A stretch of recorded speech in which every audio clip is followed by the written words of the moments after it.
Hello दोस्तों, जय हिंद। तो दोस्तों एक बार फिर से स्वागत है आप सभी का यूट्यूब चैनल विजिट टेस्ट 2.0 में, जो कि आज हम आप सबके लिए लेके आए हैं हिस्ट्री से क्वेश्चन, जो कि बहुत ही महत्वपूर्ण है और एग्ज़ाम में पूछे भी जाते हैं। तो चलिए देखते हैं यहाँ पे हमारा प्रश्न क्या है।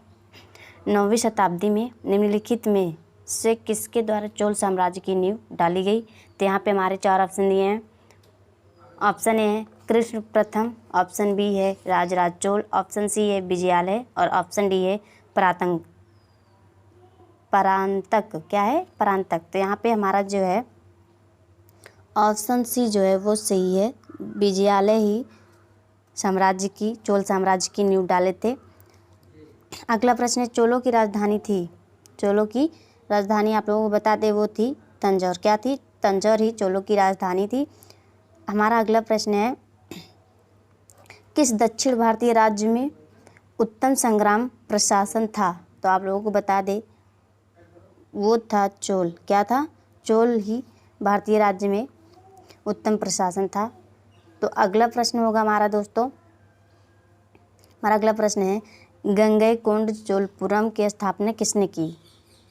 तो आप लोगों को बता दें इसका सही उत्तर होगा वो थे राजेंद्र प्रथम।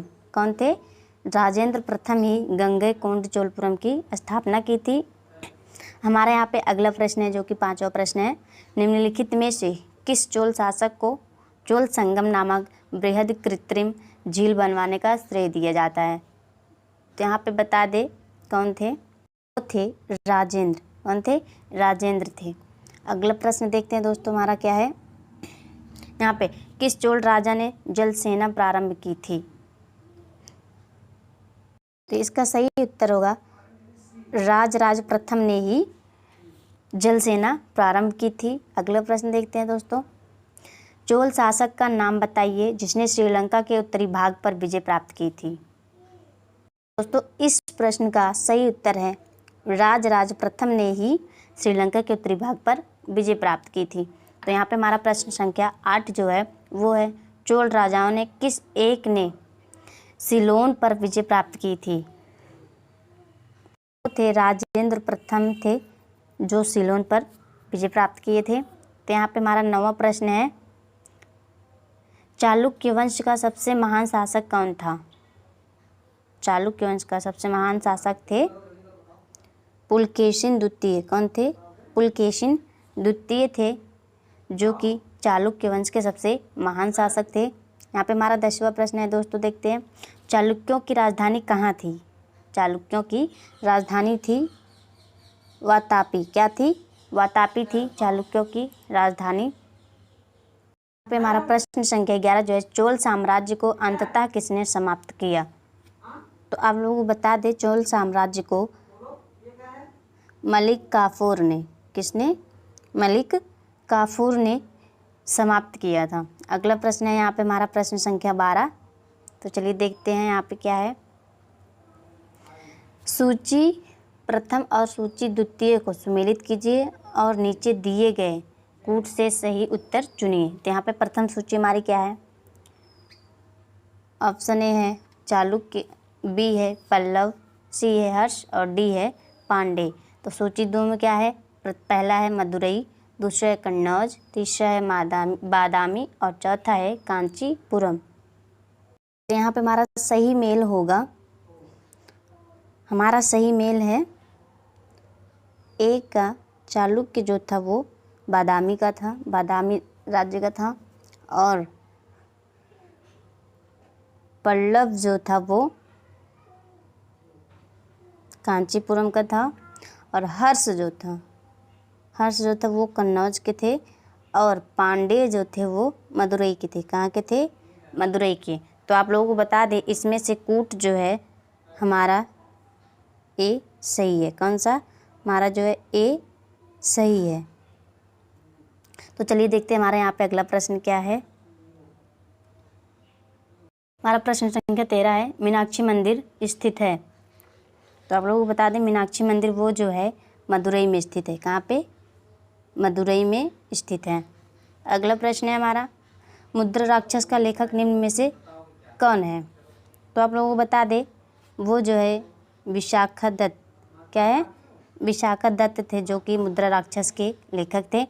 अगला प्रश्न है हमारा, कुमार संभव महाकाव्य किस कवि ने लिखा? तो कालिदास ही थे, कालिदास थे जो कुमार संभव महाकाव्य लिखे थे। अगला प्रश्न देखते हैं दोस्तों, क्या है यहाँ पे, पृथ्वीराज रासो के लेखक कौन? पृथ्वीराज रासो के लेखक हैं चंद्रबरदाई। कौन है? चंद्रबरदाई। अगला प्रश्न देखते हैं दोस्तों, यहाँ पे हमारा अगला प्रश्न है, निम्नलिखित में से कौन शासक पृथ्वीराज चौहान के नाम से प्रसिद्ध है? तो यहाँ पे हमारा जो है ऑप्शन सी पृथ्वीराज तृतीय। क्या है? पृथ्वीराज तृतीय ही पृथ्वीराज चौहान के नाम से प्रसिद्ध हैं। अगला प्रश्न है हमारा अगला प्रश्न देखते हैं दोस्तों, पाल वंश का संस्थापक कौन था? तो दोस्तों आप लोगों को बता दें इस वंश के संस्थापक थे गोपाल। कौन थे? गोपाल थे जो पाल वंश के संस्थापक थे। यहाँ पे हमारा अगला प्रश्न है, उदंतपुर शिक्षा केंद्र निम्न में से किस राज्य में अवस्थित था? तो आप लोगों को बता दें यहाँ पे 4 ऑप्शन है। पहला है ऑप्शन है बंगाल, हमारा ऑप्शन बी है बिहार, ऑप्शन सी है गुजरात और ऑप्शन डी है तमिलनाडु। तो आप लोगों को बता दें इसमें से हमारा ऑप्शन बी जो है वो सही है। बिहार जो है उदंतपुर शिक्षा केंद्र राज्य में अवस्थित है। अगला प्रश्न देखते हैं यहाँ पे हमारा क्या है, यहाँ पे हमारा अगला प्रश्न है, उपरोक्त विक्रमशिला नामक प्राचीन विश्वविद्यालय की स्थापना बंगाल के किस शासक ने की? आप लोग बता दें वो थे धर्मपाल। कौन थे? धर्मपाल थे जो प्राचीन विश्वविद्यालय की स्थापना की थी बंगाल में। अगला प्रश्न देखते हैं, निम्नलिखित स्थानों में से कौन सा स्थान पूर्व मध्यकाल में शिक्षा का केंद्र नहीं था? तो आप लोगों को बता दें वो था तक्षशिला। क्या था? तक्षशिला जो था वो नहीं था, और विक्रमशिला, उदयपुर और नालंदा जो थे ये पूर्व मध्यकाल में शिक्षा केंद्र थे। तो अगला प्रश्न देखते हैं दोस्तों, निम्नलिखित में से किसने राष्ट्रकूट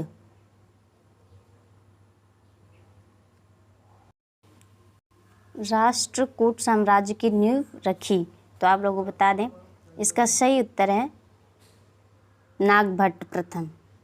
सॉरी ये नहीं है, सही उत्तर है दंतिदुर्ग। कौन थे? दंतिदुर्ग ही राष्ट्रकूट साम्राज्य की नींव रखी थी। अगला प्रश्न देखते हैं हमारा, गुर्जर प्रतिहार वंश की स्थापना की थी? तो आप लोगों को बता दें इसका सही उत्तर है नागभट्ट प्रथम ने ही गुर्जर प्रतिहार वंश की स्थापना की थी। तो हमारा यहाँ पे प्रश्न संख्या 24 है, निम्नलिखित में से कौन त्रिकोणात्मक संघर्ष का हिस्सा नहीं था? तो आप लोगों को बता दें वो जो थे चोल जो था वो त्रिकोणात्मक संघर्ष का हिस्सा नहीं था, और राष्ट्रकूट, पाल और प्रतिहार ये सब त्रिकोणात्मक संघर्ष का हिस्सा था। अगला प्रश्न देखते हैं हमारा क्या है, भारत पर पहला मुस्लिम आक्रमण किस वर्ष हुआ? तो दोस्तों आप लोगों को बता दें 711 में भारत पर पहला मुस्लिम आक्रमण हुआ था। अगला प्रश्न है यहाँ पे हमारा, भारत में प्रथम मुस्लिम आक्रमणकारी था? भारत का पहला मुस्लिम आक्रमणकारी था वो थे मोहम्मद बिन कासिम। कौन थे? मोहम्मद बिन कासिम थे जो कि भारत पर पहली बार आक्रमण किए थे। अगला प्रश्न है हमारा दोस्तों, मोहम्मद बिन कासिम था वो अरब का था। कहाँ का था? अरब का रहने वाला था मोहम्मद बिन कासिम। यहाँ पे हमारा अगला प्रश्न है, महमूद गजनी के साथ भारत आने वाला मुस्लिम विद्वान था? तो आप लोगों को बता दें वो थे अल-बिरूनी। कौन थे? अल-बिरूनी थे जो कि मोहम्मद गजनी के साथ भारत आए थे। तो चलिए देखते हैं यहाँ पे हमारा अगला प्रश्न क्या है, मोहम्मद गोरी ने जयचंद को किस युद्ध में पराजित किया? तो वो था चंदावर का युद्ध। क्या था? चंदावर का युद्ध, जो कि हुआ था 1194 ईस्वी में। इस युद्ध में मोहम्मद गोरी ने जयचंद को पराजित किया था। अगला प्रश्न देखते हैं हमारा, युद्ध जिसमें भारत में मुस्लिम शक्ति की स्थापना हुई, तो वह युद्ध था तराइन का युद्ध, द्वितीय युद्ध। क्या था? तराइन का द्वितीय युद्ध। प्रश्न है, मोहम्मद गोरी के किस दास ने बंगाल एवं बिहार पर विजय प्राप्त की थी? तो आप लोगों को बता दें, वो थे बख्तियार खिलजी। कौन थे? बख्तियार खिलजी थे, जो कि बंगाल एवं बिहार पर विजय प्राप्त किए थे। हमारा अगला प्रश्न है, नालंदा विश्वविद्यालय का विध्वंस किया था, तो वो थे कुतुबुद्दीन ऐबक। कौन थे? नहीं, सॉरी, ये नहीं थे, बख्तियार खिलजी थे। कौन थे? बख्तियार खिलजी थे, जो कि नालंदा विश्वविद्यालय को ध्वंस किए थे। अगला प्रश्न देखते दोस्तों हमारा, मुगल वंश का संस्थापक कौन था? मुगल वंश का संस्थापक थे,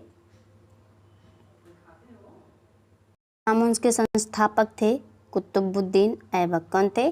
कुतुबुद्दीन ऐबक थे, जो कि गुलाम वंश के प्रथम संस्थापक थे। यहाँ पे हमारा अगला प्रश्न है, गुलाम वंश का प्रथम शासक कौन था? गुलाम वंश का प्रथम शासक था कुतुबुद्दीन ऐबक। कौन था? कुतुबुद्दीन ऐबक। अगला प्रश्न देखते दोस्तों, दिल्ली सल्तनत का कौन सा सुल्तान लाख बख्श के नाम से जाना जाता है? तो आप लोगों को बता दें, वो थे कुतुबुद्दीन ऐबक। कौन थे? कुतुबुद्दीन ऐबक थे, जो कि लाख बख्श के नाम से जाने जाते थे।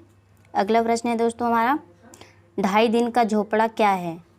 2.5 दिन का झोपड़ा, तो आप लोगों को बता दें, वो मस्जिद को कहा जाता है। किसको कहा जाता है?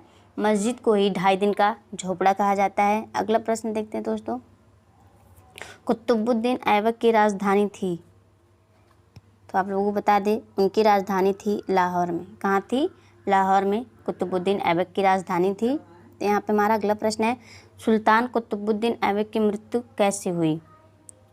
तो आप लोगों को बता दें, इसका सही उत्तर है,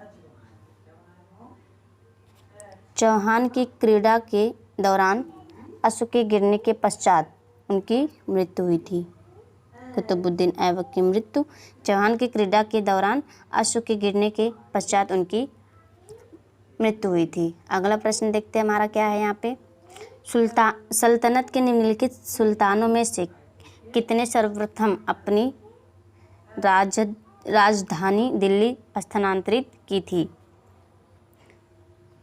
तो यहाँ पे 4 ऑप्शन दिया है, आराम शाह, बलबन, इल्तुतमिश और कुतुबुद्दीन ऐबक। तो यहाँ पे हमारा जो सही ऑप्शन है वो है इल्तुतमिश। क्या है? इल्तुतमिश जो थे वो सर्वप्रथम अपनी राजधानी दिल्ली स्थानांतरित की थी।